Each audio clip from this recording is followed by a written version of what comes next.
Cruise Sunyaye, Nasanso, Aqua Kuchano, and 90.7, yeah, walk no east, yeah, and Gransa, na Ebutu, and somewhere, yeah, they Sompa FM, a Honsem, a TNA, 5G energy drink at our romantic. You could command some panina, yeah, there's some work because it's in your binonum, na Mwama or near Manchester, and then a young one for a brandy pedia, Sana Mizu fruit drink and so come home. Say, ye can't a mango, Sana, ye can't mix fruit and swap, mixed fruit. And some are better to be an SSA.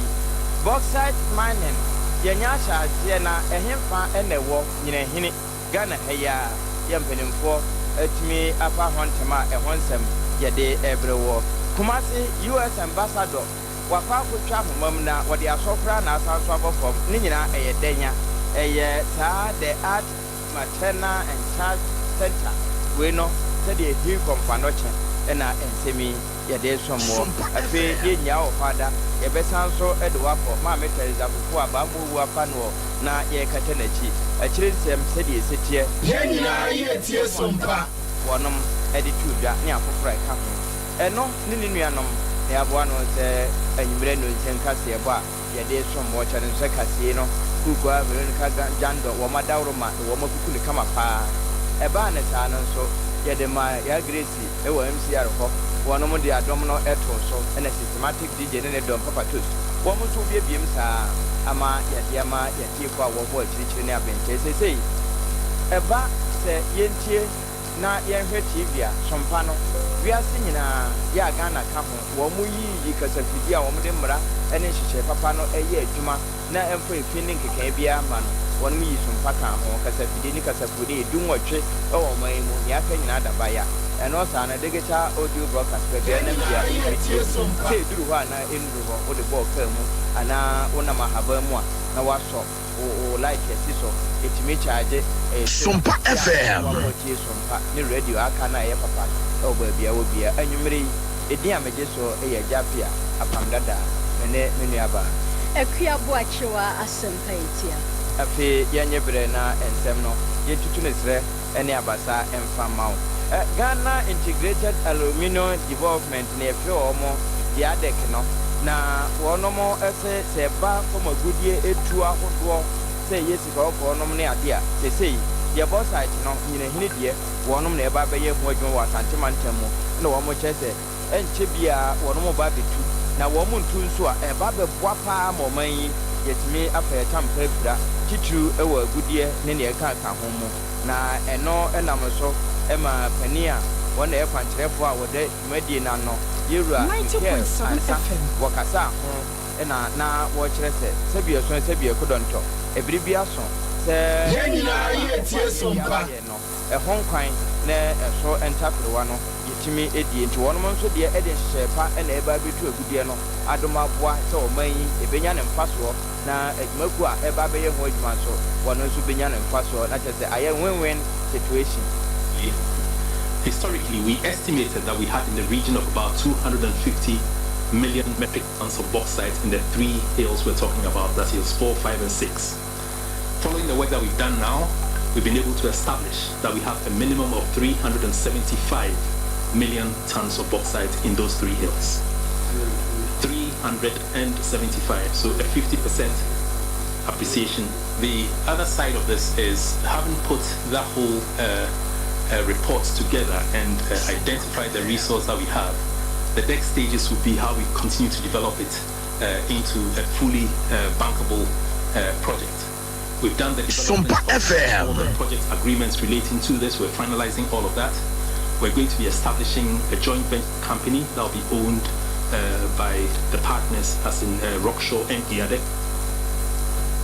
No, you were a Brukuduka, where Mrasabedeni. Imagine us no RC Park or Winnie, no, the idea to us. The Hini range has 10. This one to the MOU, Mr. President, Rockshaw was assigned 3 hills. That is hills 4, 5, and 6 to undertake mineral resource estimate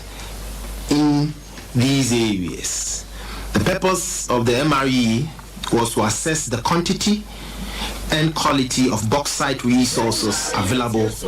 at these sites. In in accordance with international principles and standards. Mr. President, I am this afternoon, on behalf of my minister, happy to report that the MRE has been completed, and now we know the quality and quantity of bauxite in these areas. And we are by this report happy also to indicate to you that GIADEC has collaborated well with Rockshore, and these two teams or institutions have the highlights of this report, and they will be presented soon to you, Mr. President. Suffice to say that the completion of the MRE paves way for us to move into the mining stage of the operation and present a promising opportunity for building an integrated aluminium industry here in our country. One yes, for body where Wamay, Yaquaye, ne your former good Yahuda, war as well, you could no way, no. Mampenina Jumadina, where penny popular, what was Safra and one over Cassas, and what I said, saying in a hinny box site, no. There's one now by no song, pa, and then Shrankanyame, say Adauroma, a Timia Bum, bra. Yeah, that's why I asked for there's some fast one, so ever rabbit is to provide you the maximum support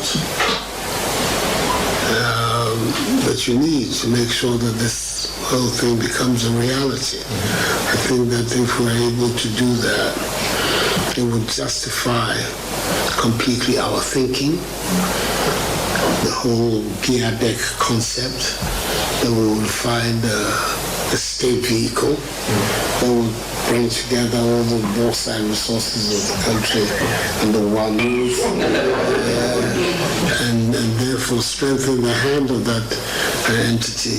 to enter into these various transactions.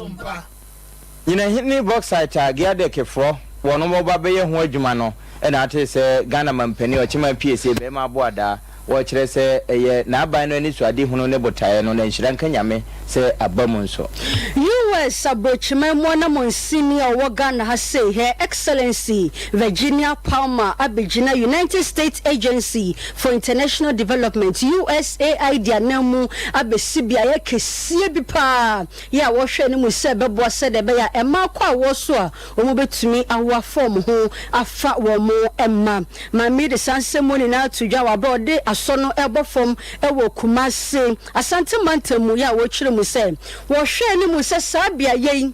ebetumi aboa pa amaye maame no mo kwa wo so no wo mo betumi e de apomuden sonko ayo mo dwumadie no kama sonko kwan so na ebrepemu no wo menya wo ma e de abafie wo de musumi mako du nwotwe ne besi wo e de asisa facility sonko wa brode asobo fom no wo de nsem kakra e ma yensentrofo e ma atwi bi go ahoma so. Over the years, the United States government, through the U.S. Agency for International Development, has provided $3.5 million. That's roughly 35 million CD to the Hope Exchange Medical Center to establish state-of-the-art pathology labs, to purchase high-tech equipment, and to construct a new maternity and pediatric hospital that we're breaking ground on today. The facility will include a labor and delivery suite, neonatal and pediatric intensive care units, inpatient and outpatient wards, and an adolescent clinic. And I spoke yesterday with Their Majesties the Asante Hene and the Asante Hema about their commitment to the health of people in this area, and particularly which is the foundation of everything else. And they were very enthusiastic that we were doing this today. And I see many mothers and fathers here today, and I'm sure that all of you have different experiences bringing your baby or babies into this world. The new maternal and pediatric ward will save more lives and provide emergency health care to women and children like Sadia and Zadeh. The United States is Ghana's largest bilateral development partner, and in 2022, our bilateral assistance totaled over $150 million. So I have to do the math. That's 1.5 billion in agriculture, education, governance, and security. And every year we invest about $12 million to improve the health and lives of mothers and babies and children across the country. We make these investments because we know that the quality of maternal and antenatal care means that healthier moms and newborns, it's healthier families, healthier communities, and healthier Ghana. And a healthy start is the first step to a lifetime of good health. Quality and effective maternal, newborn, and child care requires basic building blocks, infrastructure, basic equipment, medical supplies, and especially skilled care. USAID is committed to working with the government of Ghana, the private sector, and communities to ensure that all of these building blocks are available here in Kumasi and across Ghana. Hope Exchange Medical Center, and I love the name of that, actually, Hope Exchange, is a great example of all that can be achieved when we get it right. The clinic represents a unique partnership between Ghanaian and American medical and academic centers. My son was a medical student at Yale, in fact. It builds on our aligned values of equitable and quality healthcare services. Our partnership trains researchers in Ghana in state-of-the-art techniques through collaborations with Yale and leading U.S. academic medical centers. Washusho monobia wo besisa facility Hope Exchange Medical Center ya Yera Dominic Osekofi and the general manager Odini Juma ewo hon mono so ene central focus aye eche ni so eda sisi center ye ma ene enkola aya sabi asofo aye ba si America mine na eso yasi and the US ambassador of Ghana ambassador of Palma ebana ene yakani sama kabelo na ona da Hope Exchange Medical Center ene nananum ene asofo ne kabelo obishia ene de so abofo aye shi na ase ene de media ti try saa de media aye di le da na sabo some afe ene faisi da bi da no ebe mai akwanya ama ya bai e ma ene emofra ayaresa edu media ni da bi mu a da bi a media bi asisi di ma e ma ne nkora obinya ba bi adi e wasa de je bebo am yetima hwe ma ene emofra yi sesi aye dan esiru emo e ma nya ba bi kura nkare nti se America maya so ya se ye sisa e dan fufu ya na asida ena ye de ma wo no na ya da tito ye dwuma ye fo so enu wo o pese ye dwuma ye fo boy homode ma o mu dwuma di pa ena akoba ne se ama America ma so ya se ye se ti ye da dwuma ye fo nyina ase ye da mama se man so ase asase o de mai any Roma sorry na asase ye on ye so ma wo pese baby a ye sisa ayamsabe ti da wo nyina ase ye da media Wokopiemu ewo Hope Exchange Medical Center Yera Dominic Owusukofi eno ye general manager ewo saasue no afe yantoa so ewo nsam foforo mu a ene na mede wura mampani dada John Kofi de ewo ajekonkofo ya ne doyere maame Teza abakofo wodane toye ne se yeyo eyedi akatenachi enne nese woni ense oka kire wono de emu ihase efiri nkran esoa no sunsun wa ya abobode atwini nya de ne befa santemantemu nyina na nese woni ense oka kire ne nyina mu no akora kokodurufo enne ne mene mu popo pa ya nese woni ene waso nyina se obetie bi no wo chese wo bapa aba dio mekai bra mehia wo ewo lende abrochimamu Edinburgh no hwa na wie ye sokra ya danfo kofia pia dawroma yetimi ka ye ho bo mu sekunu ne yire ye wie ye sokra ye wo ye ba ene wo kirekire mu a na awere hosemi esewani no waso bi FM a tribute by His Excellency John Achekonkufo to his beloved wife Abba, who confirmed a virtuous wife, for her worth is far above rubies. The heart of her husband safely trusts her. Proverbs 31, verse 10 and 11. Shortly after what I now perceive as a clearly foreordained introduction by our mutual friend Dr. Kwame Apiapoku, Abba and I met in person on 1st July 1961.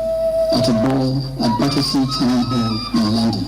to celebrate Ghana's first anniversary as a republic. Abba had just completed nursing school in Edinburgh and was on his way me to pursue a midwifery course at the Radcliffe Infirmary, part of Oxford University. I was also on my way to Exeter College, Oxford, having just passed my bar exams at Lincoln's Inn in London. My first impressions of my beautiful Abba were that of a soft-spoken and well-mannered lady. And within a year of bonding and courting, we both discovered that we very much enjoyed each other's company. We had the same cultural tastes in art, music, and cinema, and shared similar social preferences. Consequently, we decided to tie the knot. And this we did at Bronte Oratory in Knightsbridge, London, on 8th September 1962. We were joined by Chief, our first male child, on 6th September 1963. By mid-1964, shortly after completing our studies in Oxford, we moved to London to pursue our respective careers. Our second child and first daughter, Nana, was born in Golders Green in London on 29 November 1964. However, due to overwhelming pressure from my family in Kumasi, we decided to return home to Ghana. Shortly after our return to Kumasi in January 1965, I joined Okonfo-Anuche Chambers as a junior lawyer with Victor Owusu as senior partner. Abba later joined the Kwame Nkrumah University Hospital as a nurse/midwife. Soon after that, on November 4th, 1965, Abba and I welcomed our third child, Sa, into our rapidly growing family. Our fourth child, Ajikun, was born on 16 February 1968. By the time he arrived, I was already embroiled in the web of public service. I had been appointed in 1967 as the Chief Legal Officer and City Manager of the second city of Ghana, Kumasi. That was our... Mewira kura ho. Enti papa 90.7 na no to wa bo na ahwe ni wa no de nsa aso na no na no gisem ya wode ma ne dofo aba bye nti France kasem no ka aba adio fedi well na chese na nti ye me dofo pa aba bye me do kofo na yasewo na no si ya pe na yera Edward Kofo wonu su gina ma me Theresa Kofo ne mani na anemu edi wo ma me ho adanse e de chairman san sei and the emotional balance. The mother we knew as children was a very loving but very strict woman. Always, although she was encouraging and supported all of us in our endeavors, she laid down strict boundaries and rules, and there was no escaping her discipline and her moral code. Mom was warm and gentle, loving, calm, and controlled, poised, very punctual, kind, and compassionate. She was very hardworking and a disciplinarian to the core. Right from our childhood, Mom was tough on personal hygiene. Hey, Mom found she was strict in politeness, manners, and being considerate, like cleaning up after yourself. You knelt down and prayed often, Ma. You fasted also. You were strict and had rules which were hard to follow sometimes. One of the earliest rules was that we couldn't claim ownership of things that we found in the house compound because it was your house. Everything, including the mangoes on the tree, belonged to you. If you were we had to ask permission. The disciplinarian in you earned you many coded nicknames such as Severe, the Law, Chief Justice, and a few more. But somehow, you always knew it was you we were referring to. Jumedie na seno ya omohwe ma Theresa na ho for de konsama mpomu no Her Excellency Rebecca Nsukopie mu hono mu bi no no de ogina o mani ni na mu edi ma Rebecca ma Theresa Kufo ne ho adanse e de kire yin sei Theresa Kufo. The late Mrs. Theresa Kufo, whose maiden name was Theresa Mensah, was born on 25th October 1935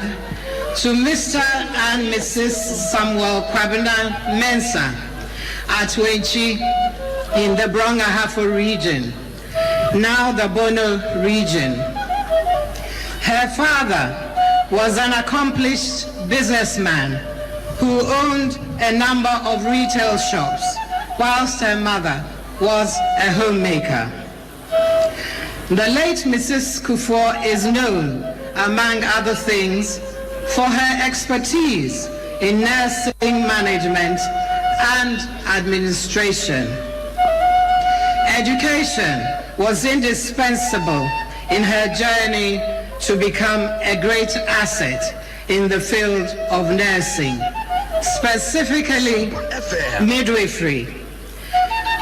She started her education at the Catholic convent, Our Lady of Assumption, Ola,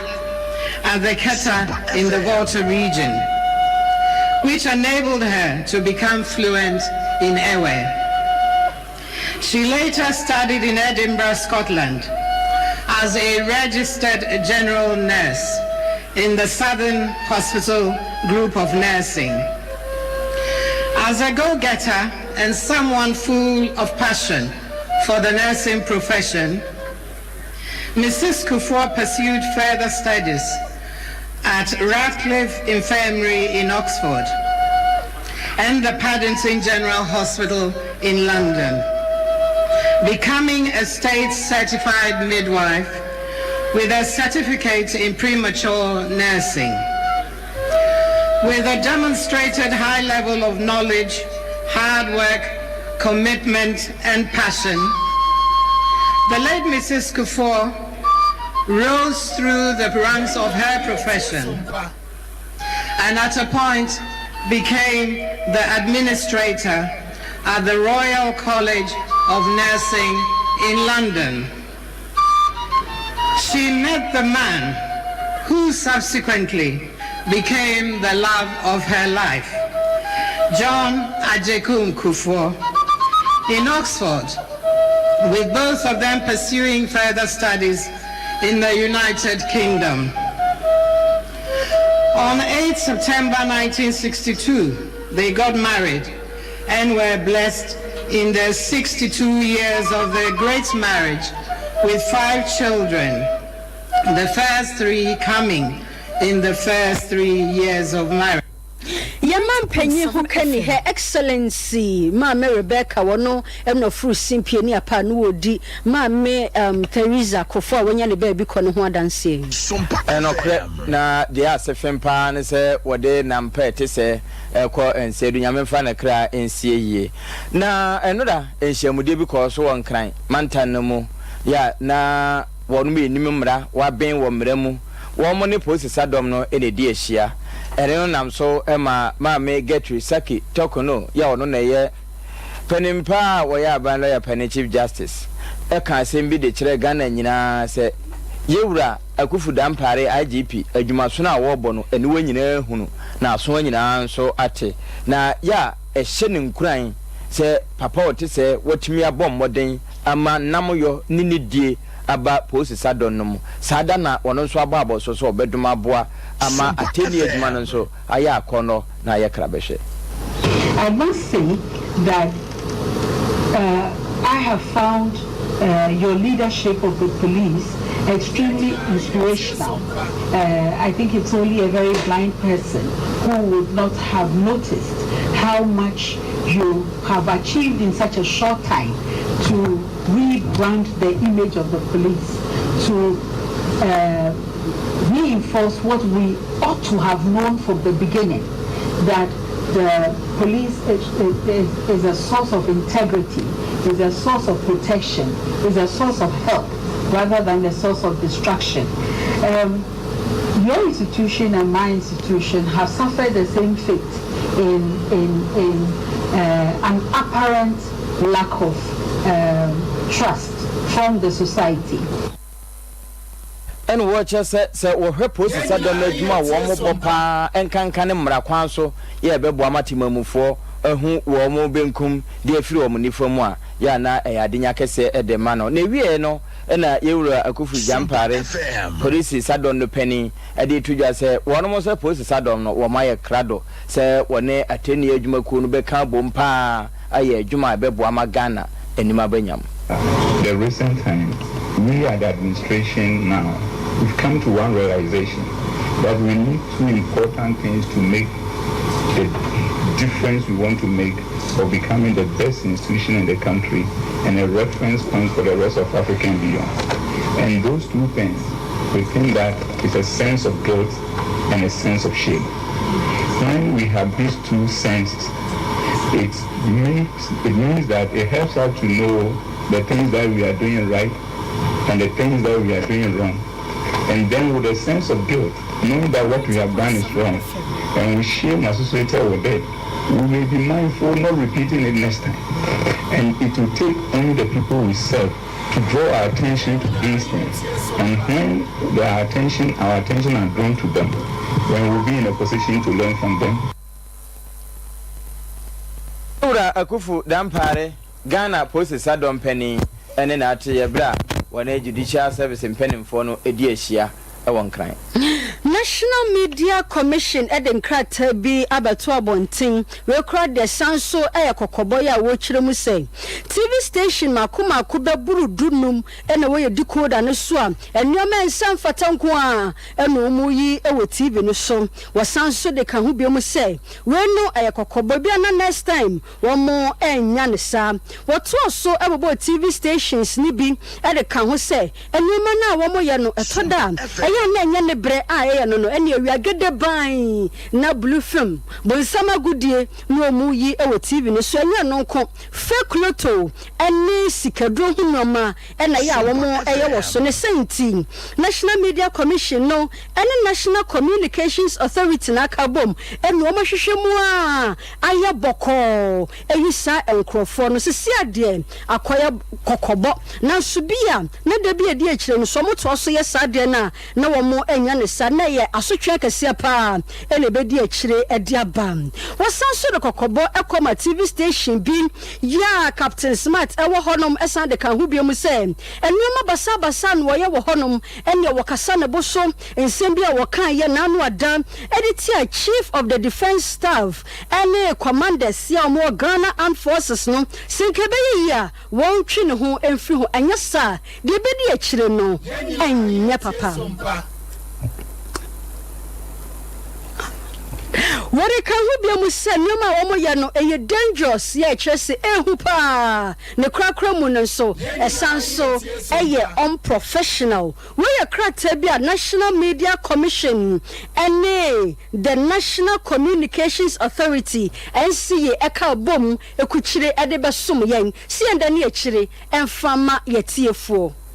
afe yanto aso na yenko chine yamanyoku num na enomu no nso yewuramu a ene na wonuma akasa ede kire se de wonuma etete tobutu womo ne bire ye no wo sore ekoya picketing road minister na boboa no ye nam saa yeso wie ma polisifo ekokodi womo empabro no sabio so sabio kudonto emfamra kwan so na eno no kakra esamwa ya wo ye communication director ene wo twere honkrata no wo kasa ede a kire dom se sabio saa ne ma ye hwene ye sabire ya wo 21st century ne 21st clinic abai yemfa ya de enkofefa baabi ma wuwo mefa yen abra yade ni nyina no aduro ewo ho wo mfidie wo nimo de no wo ka de aba be si se 21st century ya sabi nipa abobew na aniwa nyina tetie no enema bi ete saa ye no etietie nipa fa ahodie so no sabi eso o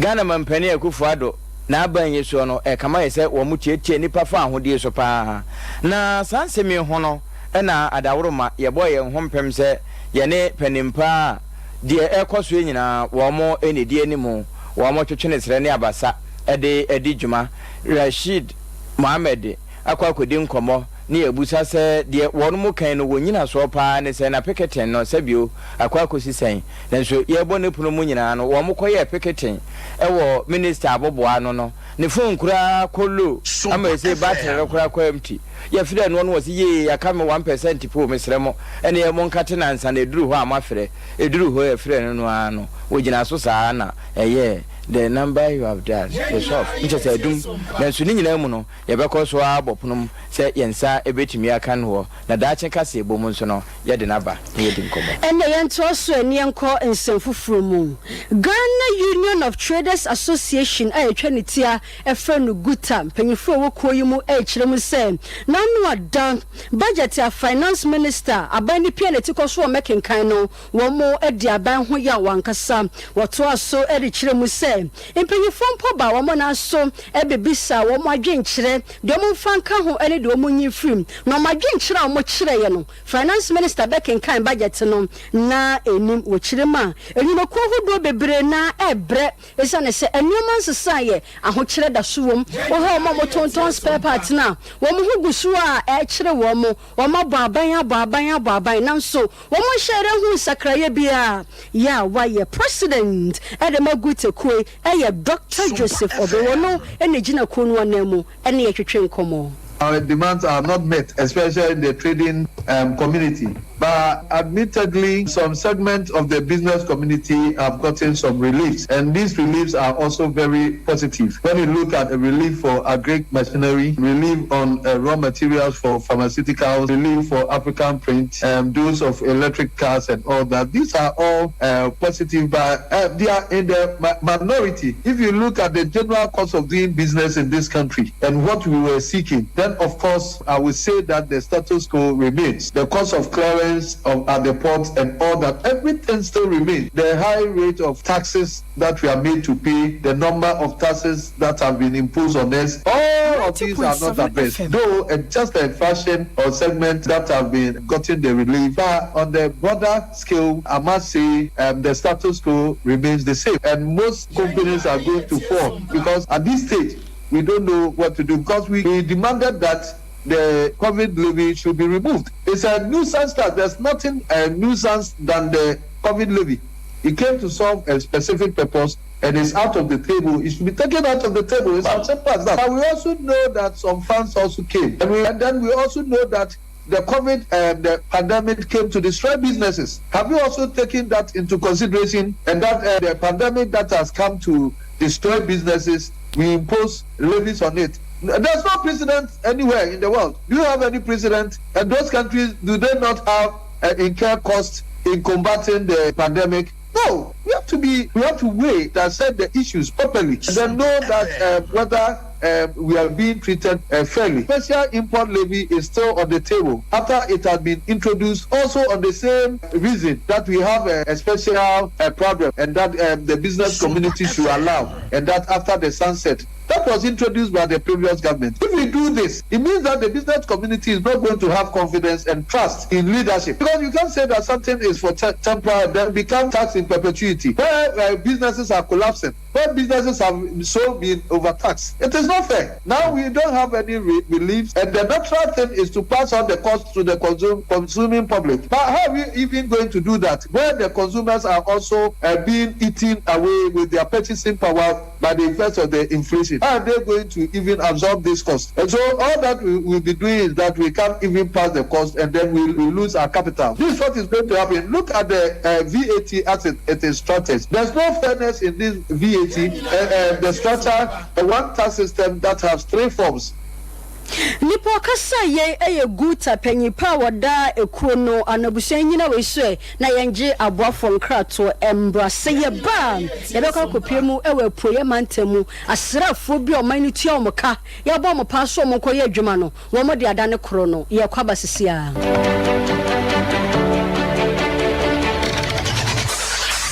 Introducing Mixer 5G Sparkling Drink, a whole new refreshment in a can. Mixer 5G is a tasty non-alcoholic drink. It is a perfect companion for all your events, including parties, weddings, and funerals. It is made with green tea, ginseng, guarana, grapes, and grapefruit. Get refreshed with Mixer 5G Sparkling Drink. For bulk purchases, contact 0246 270 221. This advert is FDA approved. 21st clinic aye sciatica expert sciatica no o nerves na wo to ase na fa wo siremu na fa wo nansia be si ase ho no se ho techema eno ene ye fa ne sciatica na etimi bubu o to ase ka wo se dwe wo sirem wo je ho ba bia enye na no na 21st clinic ba ye adwuma pa wo mu ye ntia baso bo magine wo Ghana ha ene amono ne enyasem ketewa wo mu ji international awards ahodo wo mu ji local awards ahodo na anu nso na wo mu be the only sciatica research and treatment center in Africa. Bibrim hano ebini baby a ji 21st clinic nkwa. Wo mu dia bibiduro ene besa o yare no masa de machine aka ho. Yare sabia yare bia wutimi de ko ne mama de pa ko a wo magidi wo mu pa no. Sciatica ena stroke nso de kwa diabetes ne hypertension ne ade. Ghana ha baby a wo mu ho. 0540 311 311 0540 311 311. Na 21st clinic. Wo mu ye sciatica expert. Sompa achedie yaba Sompa achedie 2023 Bible say nyame sompa pani say obi ko wunyanka ene erusia mobo enuti na Sompa 93.1 Kumase Sompa 90.7 Nkransa Sompa 98.9 Sunyane yakabom se bronyen yebema enisia ene yakrafo edidi na yanko ayetini agise wo beboa yen enti say yesika fatu ahomatrofo iso 0598559802 meeting biem 0598559802 edi e woso yeta one media branya bosone ni de to so aduonu ba ko ni beboja trada na de mo de dum yen no ye de ama ekura na me message le ku ene de se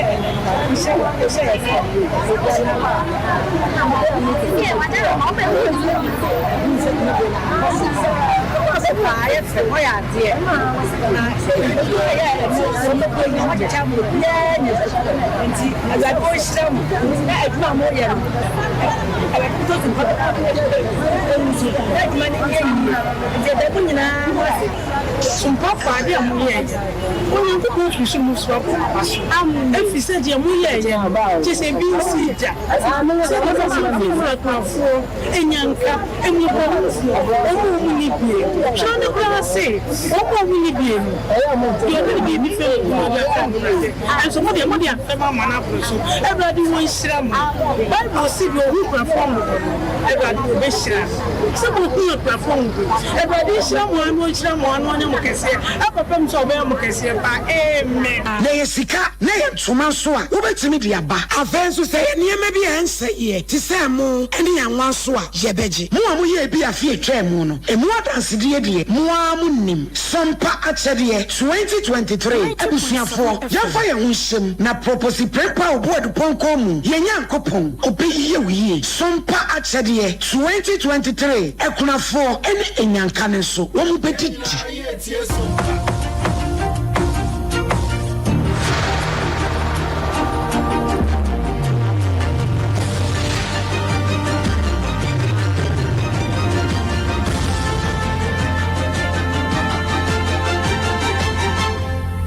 TV Emma Akitiapa. Yenya kofa de Clinton non penewi mizu free drink and 5G no yento ansem no Somfa ma na bia afi na waso afidie no a aha eye Sompa kasafoni Sompa TV so ensempa sunya na wona ache eye Sompa 98.9 kasafidie so night market ho ana afi Buno East Mantem no won ma water chiman wo ma wo kentampone na afa nyina ye won kransa Sompa 90.7 and I didn't send pay some more Facebook or YouTube TikTok any baby social media handles on sa ebeka yen afi yento ansam no so mfa mawo we titinani edema chiniyama nyokuo no general mosquito ene edebon mrane Yura Johnson asedu nkatia wose Ghana for asem bi dida wo mutirimu pa na ebra so sempanimfo wo yani na ekuro no wo mode ba hashim na etimi wu kurata edi free ho kama se obi wo mrahye badwafia na ye de ho na yete se gold mine ya adwan ne se ho na nepa ni nyina wo wo se yetimi nya ntafre wa bia edi free o man no mo breko a eba wo no mo hyehye mu no wondwumadi a enya sa na tie na se de na papa epeni nchiremu pa no enwuma eda eseni wura no. Among the three was the third parliament, and to keen observers, even the quality of representation from the third parliament today has been on the decline. And I believe that one of the key causes has been the over-monetization of our politics. Because in the past, people went to parliament out of the desire to serve the nation. Now, it is increasingly becoming clear that there are many people who go to parliament as a form of investment. Because they come, gather money, they will do estimates about how much it will cost to buy, the electoral college during primaries, how much it will cost to prosecute a successful elections and so on. And then they get themselves into parliament. So when they are in parliament, they may be pursuing other objectives rather than representing their people. And so some just want a service passport to be able to do their business. And that is why you cannot get them in parliament. And the truth of the matter is that whenever anybody spends 5 times the amount of total emolument for the 4 years, unless he spends that money to go to parliament, where is he going to get the balance from? It means that he's just using parliament as a stepping stone to achieve other things. That is why. Yura Johnson has said.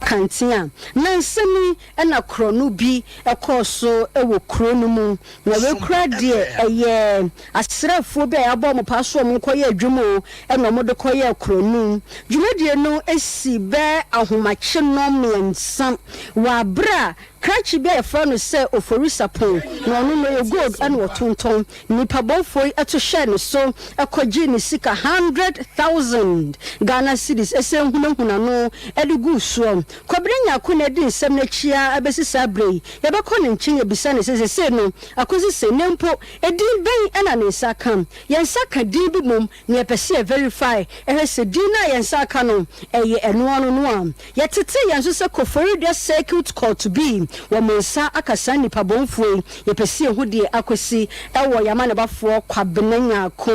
enchen ebusua sensa kana yebesen akoye chibiem sankofo wo hoi yenchi ne no akodi sankomo no de ya pa ne se koku edi unya na adwuma wo ho nke so ye untimi ntina akonwa so sebio wote ka mu ne ye bo pinedu na ampe so obe pine na ye ohene untimi ntina ma akonwa so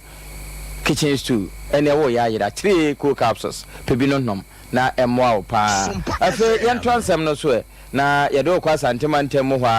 a for no southwest ho ene ewura samansin nom na sade sesei domna ni abre pa wo mo atu edi agude so sambre elections no so wo mo fa forms no wonua ese wani so behwebie sa na ese wasonso ese obetibie na make say wono mabo ewura abato komisa na tenaye ya wo mo fa forms no se wo mo fa na wo nyina ni dwaso no se wo kwa kogina na wakwa akoye small honorables wo mrase bedwafie kuma wo mansin bia mu me kira assembly na wono makwa akoprempontu e de amatimamofo a wo mon potamu na sede na wo mu sibu fa so no Sompa nkyerofo nso ben ho na etwa bi 90.7 FM electoral area. I'm saying my general pay my yebi pay. And see I'm to see the Penema, the Nema Kakabono, and we the Samba. Na me sabe boa makro no fa no ya people so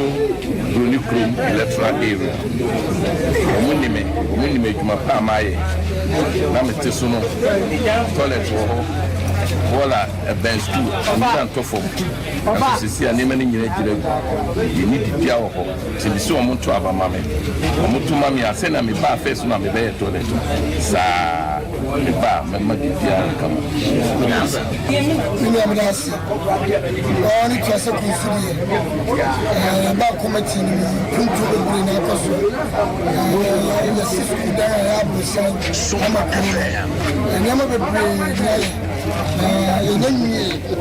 Minister, for any contributing or for other room, any to a major committee. The bar committee I think put to the Biapo fee. I just saw my money, never be. I just say when some say, some American contumpo, name of Corazon and America Sanama. And to control and some tours on I mean, some not 4 years, not 4 years, no. Let me tell you, my pa, you community today, or Passos, now to see me back for committee. Now, we town committee chairman. Never my head was actually just penny for Brana. You see me say, today, Sujan, referring to my birthday. If a baby of my class, you do a bar. Is a big ability to penny for Tamachi in the committee, the Dumami, the two us coming.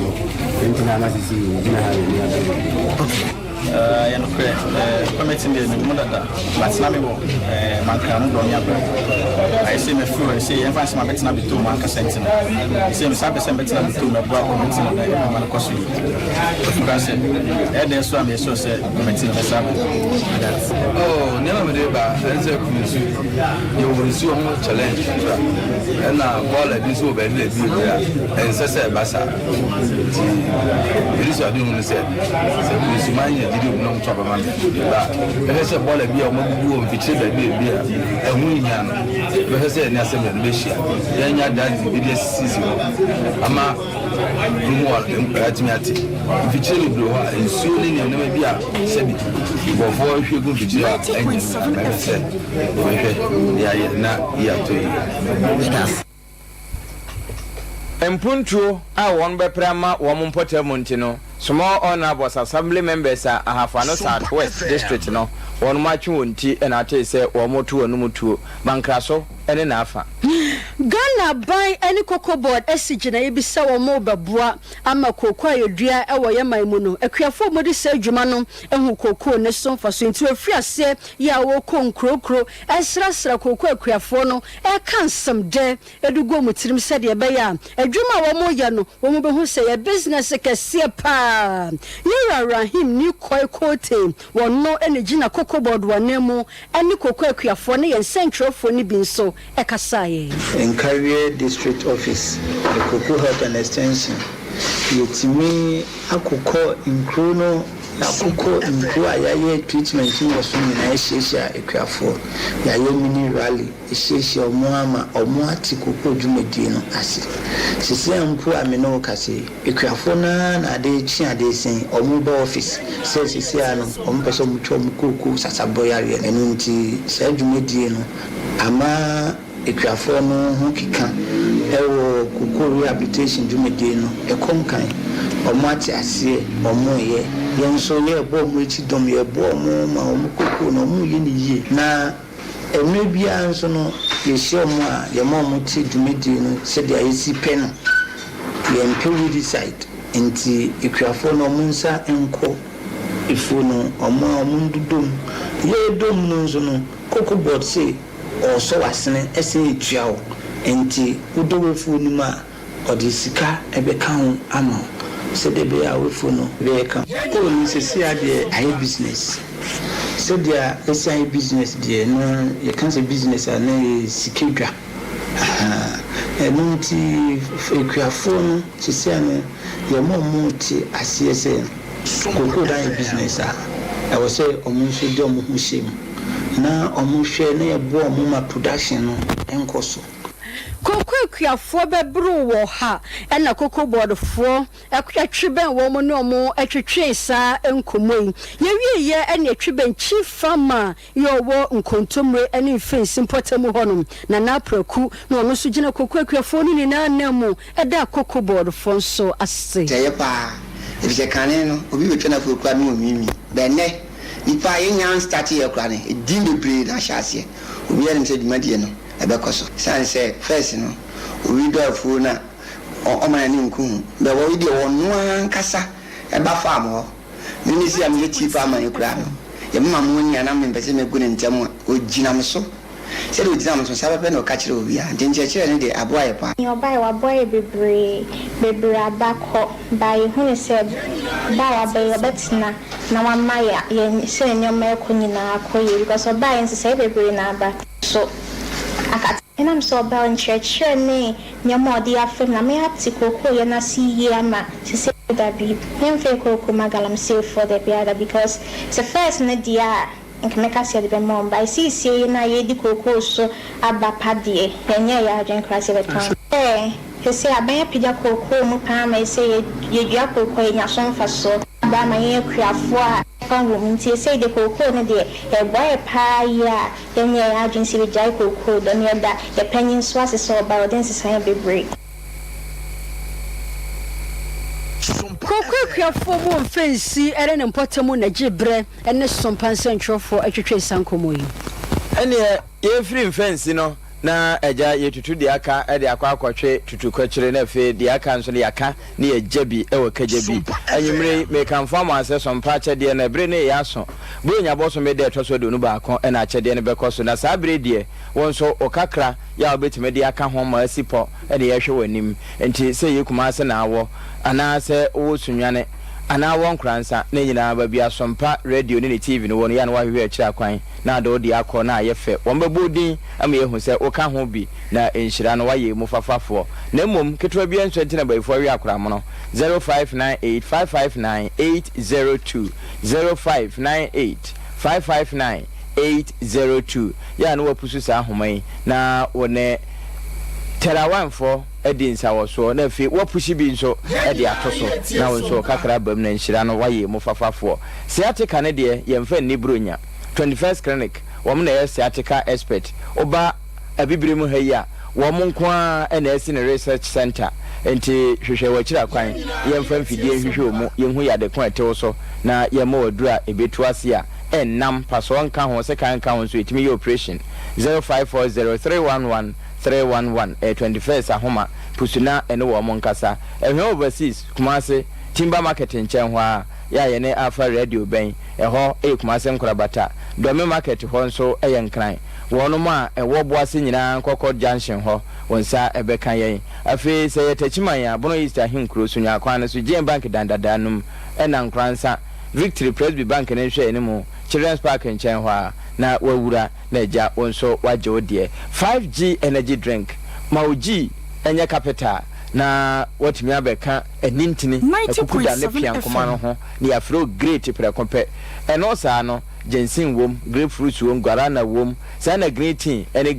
ne aka nyina no eka ho ne nso yeji ne bia oba se enye die hia ne 5G eba ne sabetimi ma fifira ati ne tiri ase akosi ne tokwankora anom ne wosore a wofro miwura esanse baabia no wosusu obetimi ewura no utimi wura duru waye adwuma wo honam nyina agene no 5G ne beboa wo afi mizo fruit drink ka ho atane ata wo mo nante bom enti agya ne na momonya 5G ne nom no na de mizo no nso ama mofra no wo mo numa yo mo dedede ne wo monya ahoden so afiri no wo ma deda eba ne sa sumu haimu adwuma bie no ho anadwo ntimi nyade nchen so na wo ho eden wo no ma ewo kumase enhwe baabia ye tonton anom ne ni wo mo nyibi manager Daniel 21st clinic wo be mo bi afi bi kan supermarket sister sewa ewo bi ma Esther eno eye Outcome Royal Ventures Baptist University Abuakwa PNC Ventures ende anomanji ne wadru taxi station ho wo no mo nso a ewo asafo abi nchi nyina nko na search enterprise kwekwo kire Okofodua ene Eastern Regional and afi Sompa hwe ani mo pe Room Hotel ho ne hwe ani mo no ho nso FK Kinju Enterprise also on say can be Kokwadro near 3 Herbal Center for Chico capsules Pebino nom na mo yentima duro esisiade duro eno akuru ya esanso ye mema den we duro oba no num bia you are firm to touch 0546107107 baby eto no bia wura ho na jawodie express group semen kanjo say opese otu kwan okwa amanone say wo kɔ hemfa baby apese owura bia nsrahwe na akwa adesua eno ane sentem obekɔ na fo ni express group for etimi etu kwan na abomo ho say san ye dwena wo ho aka heba clinic ayare say fie ne ho Jesu Zongo Junction minim yade etew so ya akwa wo munya duro emfa maw anwumre wo mo ka yen ho na yade no nsia bre mu kase ebo no esommo ewo Sompa TV no so afi Sompa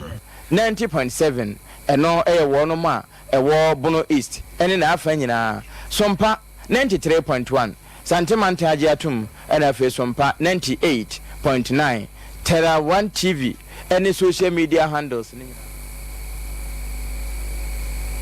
Tempano kai hunu se yewura Santie Eboa Benedict wona tete na munkuku Veronica Jandomo ene kukuye na ya Grace Mwadawroma ode adom no to so na anwumre systematic DJ wo Mwadawroma o wotimi mfa MCR ho ma ekowura esareti ho na yewura mu na babia wo bia wote yenka akenkanfo no eye japia apam dada triple A FM ekua boachewa asempete ene ejebre ejepenie edekase no ebesomo yesoreso na Sompa TV dwumadi akabia de mu hwam de mu wode no ye de atoa mo so Sompa 90.7